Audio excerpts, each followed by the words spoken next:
ترجمہ کرو گے، رسول صلی اللہ علیہ وسلم ابو بکر سے کہہ رہے، قرآن کے الفاظ گواہی دے رہے، لا تحزن ان اللہ معنا، غم کیوں کرتے ہو، اللہ ہمارے ساتھ ہے۔ اگر نبی ایمان والے تھے اور ابو بکر نعوذ باللہ بقول تمہارے اہل ایمان میں سے نہیں تھے، پھر قرآن کیوں کہہ رہا ہے ان اللہ معنا، اللہ ہمارے ساتھ ہے؟ نبی کو یہ کہنا چاہیے تھا ان اللہ معی، رب میرے ساتھ ہے۔ جس طرح اللہ اپنے رسول کے ساتھ، اسی طرح وہی اللہ کی معیت اس وقت ابو بکر صدیق رضی اللہ عنہ وارضاہ کو حاصل تھی۔ ان کا ایمان بنی اسرائیل کے ایمان سے بہت بڑا ہوا تھا۔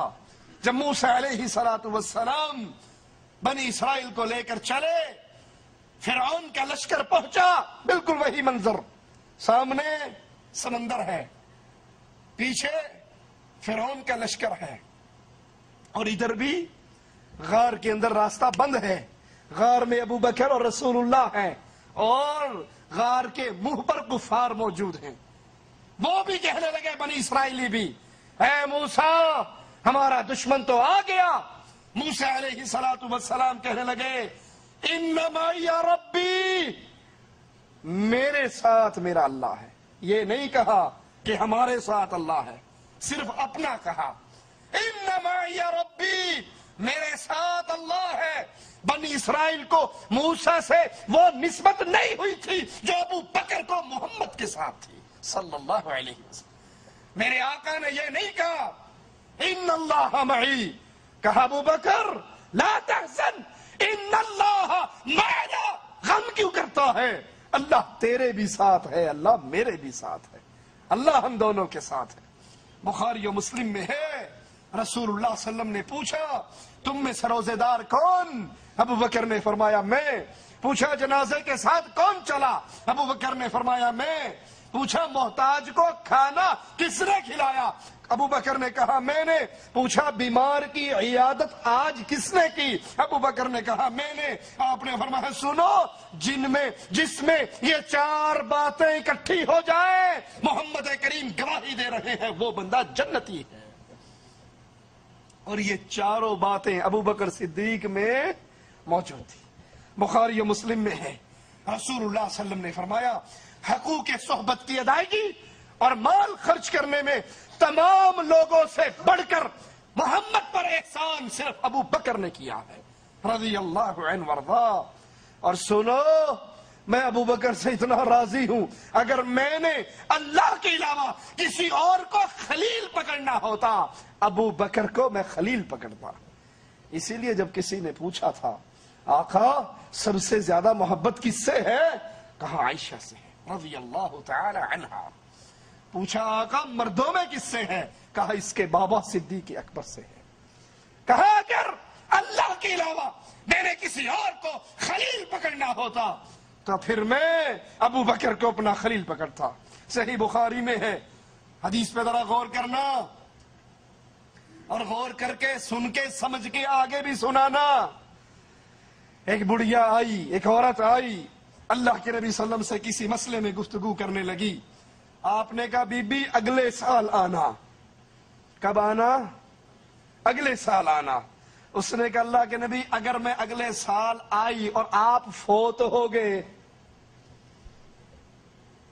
اگر میں آئی اور آپ، گستاخ ہے وہ جو یہ کہے نبی مر گئے، واجب القتل ہے، گستاخ رسول ہے وہ جو نبی کی موت کا عقیدہ رکھے۔ سنے مولویوں کے فتوے یا نہیں سنے؟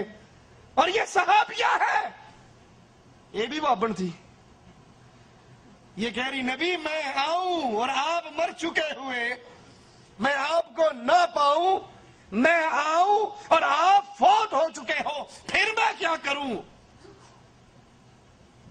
کہنا چاہیے تھا پھر میری قبر پہ آ جانا، میری قبر پہ چلا کاٹ لینا، میری قبر پہ کھڑی ہو کر، جیسے ہمارے ہاں پیر صاحب تعلیم دیتے ہیں، مولوی زکریہ صاحب لکھتے ہیں فضائل میں، فضائل اعمال میں، مرید اور پیر دونوں بیٹھے ہوئے، پیر صاحب کے مرنے کا وقت آ گیا.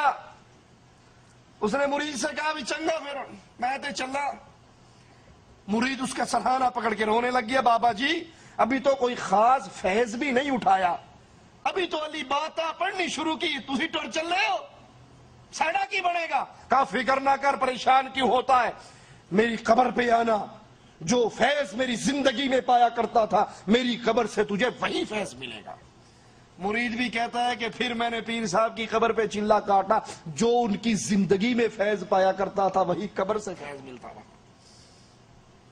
اس حدیث میں کتنے عقیدوں کا رد ہے. پہلی بات، وہ مواحدہ عورت کہہ رہی ہے میں آؤں آپ کو نہ پاؤں، آپ اگر مر گئے فوت ہو گئے. نبی کے بارے میں موت کا عقیدہ رکھنا گستاخی، وگرنہ نبی کی صحابیہ کیسے گستاخی کرتی.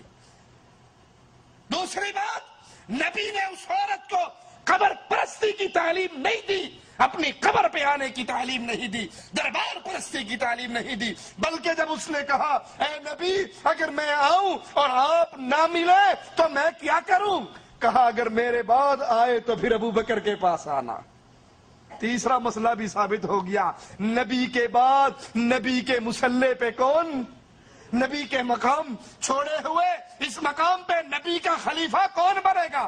آپ کو کہنا چاہیے تھا بی بی میں نہ ہوں، تو آئے تو پھر تو مولا علی کے پاس آ جانا. وہ مولوی صاحب بیان کرتے ہوئے کہتے ہیں نا، جب اللہ کے نبی معراج پہ پہنچے تو عرش پہ بھی ایک پردہ پڑا ہوا تھا. پوچھا یہ پردہ کیسا ہے، اللہ یہ پردہ کیسا ہے. اللہ نے پردہ ہٹا دیا، پیچھے مولا علی بیٹھے ہوئے تھے. نعرہ حیدری. کہا اسی علی کی شان بتانے کے لیے تجھے یہاں بلایا ہے. ایک ذاکر کہتا ہے ہم نے سارے انبیاء کی سیرت کو دیکھا، ہمیں مولا علی جیسا نبیوں میں بھی کوئی نہیں ملا. لا حول ولا قوت الا باللہ، انا للہ و انا الیہ راجعون. ایک ذاکر کہتا ہے کہ جب اللہ کے نبی خیبر کی جنگ